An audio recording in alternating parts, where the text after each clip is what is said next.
वो अंतिम समय था जब स्कंद गुप्त ने भारत की धरती पर अश्वमेध यज्ञ को संपन्न किया, आज से 1600 साल पहले। और 1600 साल के बाद जब वो दुर्भाग्य का इतिहास शुरू हुआ, मेहर कुल का आक्रमण हुआ, हूणों का हुआ, शकों का हुआ, मुगल का हुआ, मंगोल का हुआ, मोहम्मद बिन कासिम, मोहम्मद गौरी, एक से एक बढ़कर आघातों को ये भूमि सहन करती चली गई। पर पत्तों ने चोटें खाई, जड़ें बरकरार रही। सिर्फ बाहर ही चोट पड़ी, भारतीय संस्कृति की जड़ों को नष्ट कर पाना संभव न हो सका। और ये बात मैं बड़े गंभीर भाव के साथ कह रहा हूं। 1600 वर्ष के बाद दोस्तों, जब वंदनीय माता जी ने, पूज्य गुरुदेव ने अश्वमेध यज्ञों की श्रृंखला को आरंभ किया, तो उसका नाम अश्वमेध महायज्ञ की श्रृंखला नहीं रखा।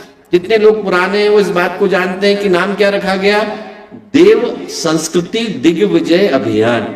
क्योंकि अश्वमेध महायज्ञ का उद्देश्य यह था कि उन जड़ों को पोषित किया जा सके जिनके आधार पर भारतीय संस्कृति पोषित होती है, पुष्पित होती है, पल्लवित होती है। उन जड़ों के पोषण के लिए अश्वमेध महायज्ञ को शुरू किया गया।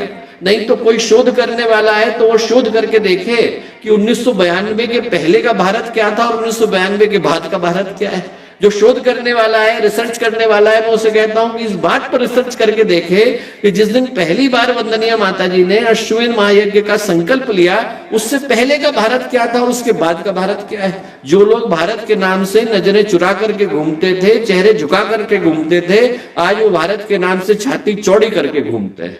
भारतीय संस्कृति न केवल जाग रही है बल्कि दहाड़ भी रही है। और उसके आधार में क्या है, इसके आधार में यज्ञों की परंपरा है। किसी कारण से ही भारतीय शास्त्रों ने कहा कि जो यज्ञ है वो भारतीय संस्कृति का मेरुदंड है, vertebral column of the Indian culture. वो कहने के पीछे का कारण क्या है, किसी व्यक्ति का यदि वर्टिब्रल कॉलम चला जाए तो वो जो अच्छा खासा हंसता खेता मुस्कुराता व्यक्ति था वो बिस्तर पर आ जाता है।